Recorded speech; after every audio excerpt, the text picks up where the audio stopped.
In 1971, National Airlines released this advertisement. It pictured a real flight attendant and a new slogan, "Fly me."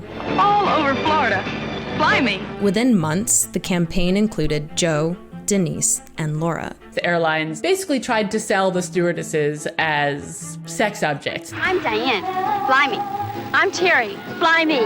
I'm Marisa, fly me. And it worked. After the Fly Me campaign, National saw a 19% jump in ticket sales. Soon, other airlines followed. This was one of the many ways that the airline industry degraded flight attendants and discriminated against them for decades, until flight attendants got together and pushed back. It was pretty spectacular to be in a room full of other flight attendants who were saying enough is enough. And I was just not going to sit back and allow this to continue. Flight attendants changed the airline industry and became one of the first groups in the U.S. to fight discrimination in the workplace. They truly paved the way for working women in the United States today, and nobody knows about them.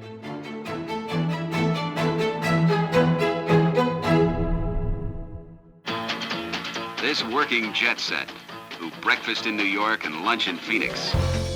Throughout the 50s and 60s, becoming a flight attendant, known as a stewardess at the time, was one of the most coveted jobs for women. If you were a young woman and your other employment opportunities were things like teacher or nurse or maybe a man's secretary, the idea you could be jet setting around the country, talking to men like Don Draper. Where are you staying? Belvedere. You can see how appealing that might have been.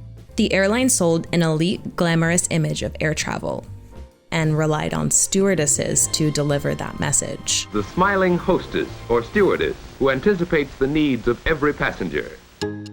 To make sure stewardesses matched the standards that were advertised to passengers, airlines came up with incredibly strict hiring practices. To qualify on most airlines, she must be healthy, single, and between the ages of 21 and 28. She must be between 5'2" and 5'6" in height and of normal weight. You had to have straight teeth, clear skin, no glasses. You had to be extremely slim. When I first applied, had a male interviewer at that time who measured my hips. Paula Marie Daughter flew over 3 million miles as a stewardess and model for TWA. And it was pretty much the standard fare in terms of how they treated young women. The process was designed to make the job feel exclusive.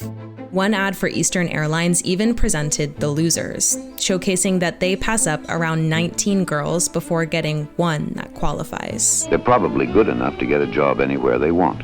But at Eastern, we're very choosy about whom we let serve you on a plane. She's awkward. She wears glasses. But the biggest one was, she's married. You couldn't be married. A male business traveler could get on the airplane, look around, and know that all of these stewardesses were theoretically available. That's where age limits played a big role too. Airlines wanted to keep the workforce young, and some forced women to retire as young as 27. A lot of these hiring restrictions were explicit, but there was one standard that was unwritten yet consistently enforced. You had to be white. They did not want us on board. The fight to take down these industry standards started with Black women like Patricia Banks. My name was Patricia Noisette Banks Edmiston. I became the first Black flight attendant on a commercial aircraft in 1960. I saw an advertisement for the Grace Downs Air Career School, and I said, oh wow, this sounds great. I think I'd like to do this. And I always thought it would be interesting to travel around the world and see what other places were like, and I was accepted into the school. Patricia was the only Black student at Grace Downs Air Career School. After completing the program in 1956, she interviewed with TWA, Mohawk, and Capital, which would later merge with United for a stewardess position. But Patricia never heard back. Other people were getting responses, and I wasn't getting any response whatsoever. It was painful because I kept wondering, well, what's wrong here? And then a chief stewardess saw me outside of the school, and she looked at me and she said, Pat, I hate to see you go through this, but the airlines do not hire Negroes. Patricia filed a case with the New York State Commission Against Discrimination to investigate Capital Airlines for racist hiring practices. During the process, I had a lot of threats of being raped, murdered. I had the police involved at certain times during the beginning. It was not easy, but I just feel it was something that I had to do. I had to do.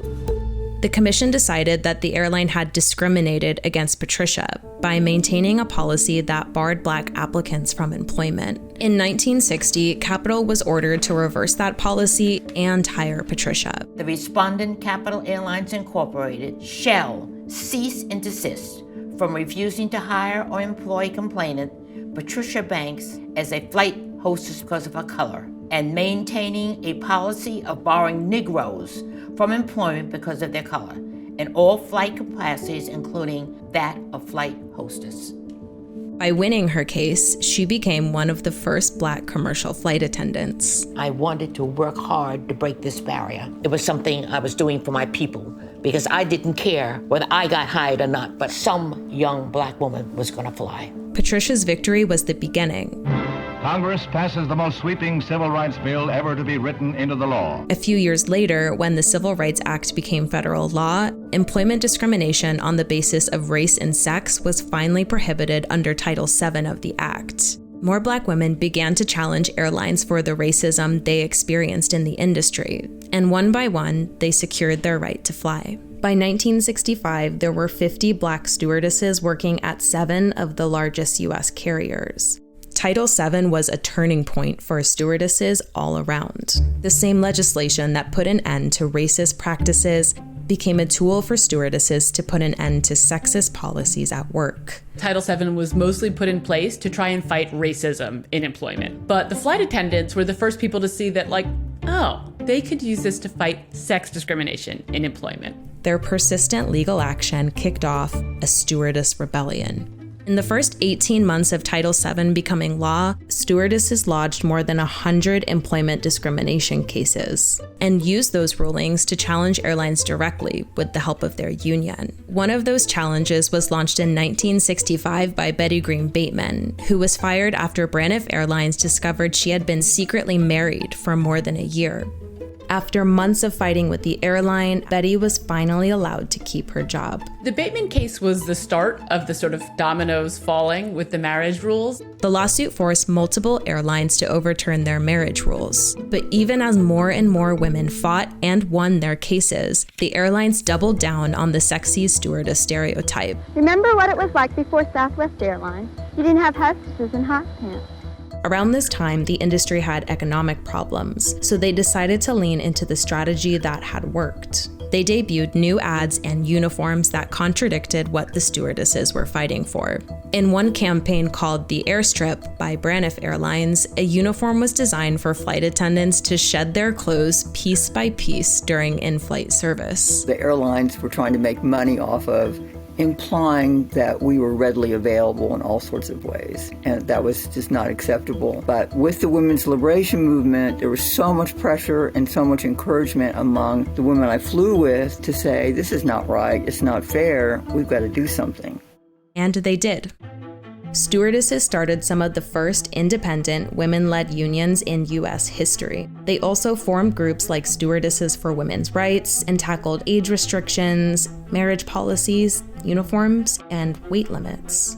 Though much of the mainstream movement focused on white women at the time, Black stewardesses were fighting racist appearance standards in the industry too. Like one United stewardess who was fired for wearing her hair in an afro, successfully sued and forced the airline to apply its regulation equally without regard to race. Many other policies would take decades to overturn, including regulations that grounded attendants when they became pregnant, or weight restrictions, which in one case took a 17-year-long legal battle against American Airlines to finally undo.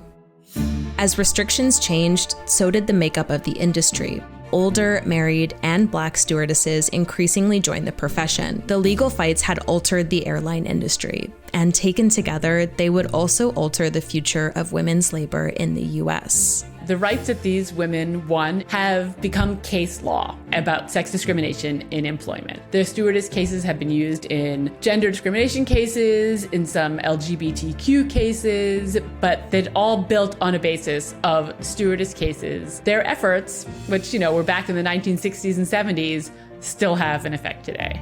Those of us that lived in earlier decades, we were seeking the best possible reality for us. I don't think it could ever go back to the way it was. The history of what happened, really. It was never ever talked about, but it was a beginning. Thanks so much for watching. My name's Hallie. I'm the producer of this episode of Missing Chapter. So much research and reporting went into this episode, and one fact that we didn't get to share is that when no marriage policies were rampant in the airline industry, it's estimated that up to 30% of stewardesses were secretly married.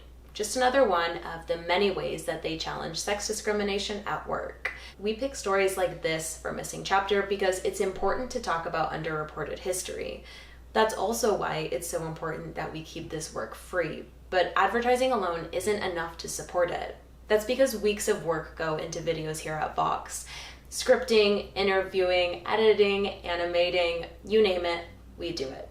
So if you'd like to help keep this work free for everyone, consider becoming a Vox contributor. You'll get exclusive behind-the-scenes access to emails, updates, and other ways to get involved in our work. If you'd like to join our mission on keeping high-quality information free for everyone, visit vox.com/give down.